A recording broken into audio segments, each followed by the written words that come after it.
What is up guys, it's Simon from PianoPig.com, and in this video I wanted to do something just using chords from my Chord of the Month series. And I thought a fun thing to do would be to create a neo-soul chord progression, as I know a lot of you guys are big fans of neo-soul.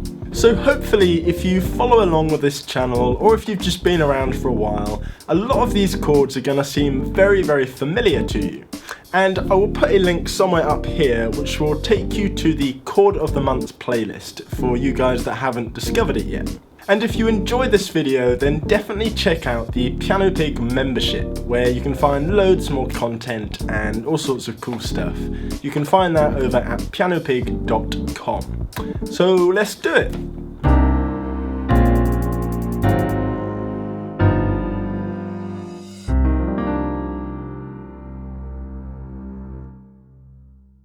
So this is what we are working towards, along with a backing track which I created for this lesson.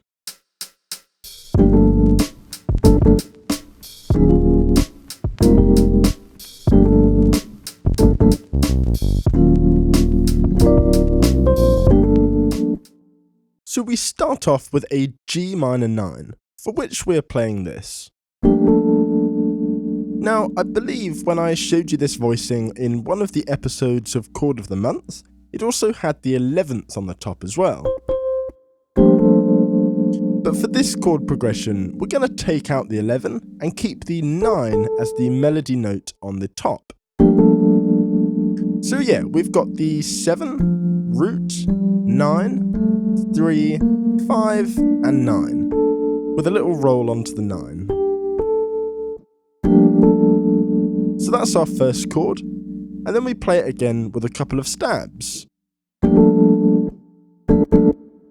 And then we move over to this chord, which is an E flat minor 11. And this is actually just a bog standard voicing for E minor 11.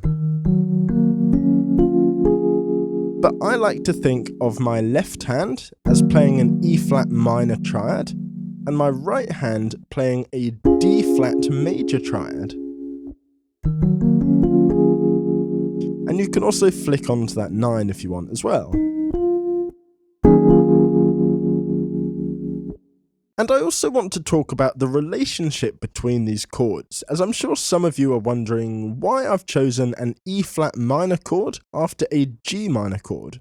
And the reason is because the movement between them is a major third. G down to E flat is a major third. And for some reason, even though the chords are completely harmonically unrelated, it sounds awesome and gives you that very unique neo-soul characteristic. So moving on to the third chord, we have this. Now this is just a variation of that E flat minor 11 voicing, except that we're now playing it in F minor. And we've also moved a few things around in the left hand, just to give it some more depth and richness. So all together,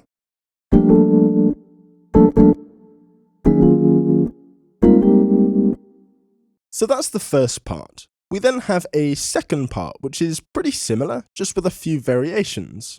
So the second time around, we play this G minor 9 exactly the same as before. Then we still go to an E flat minor chord, except that we use a different voicing. So this is just a standard E flat minor 9 voicing.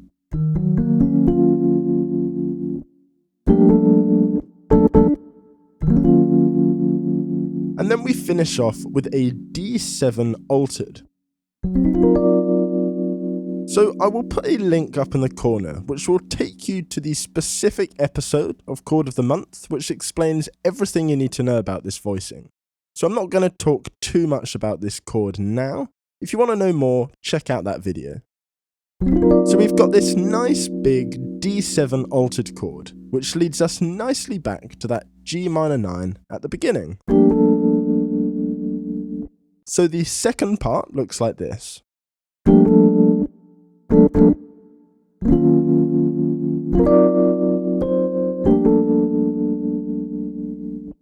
So let's put the whole thing together.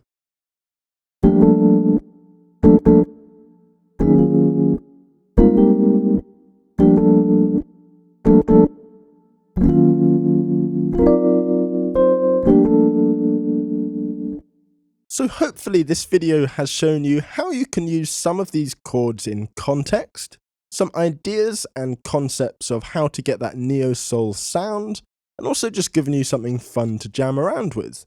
I just want to quickly finish off by playing along with the backing track one last time. And if you want to jam along with the backing track yourself, you can download it for free by clicking the link in the description box below.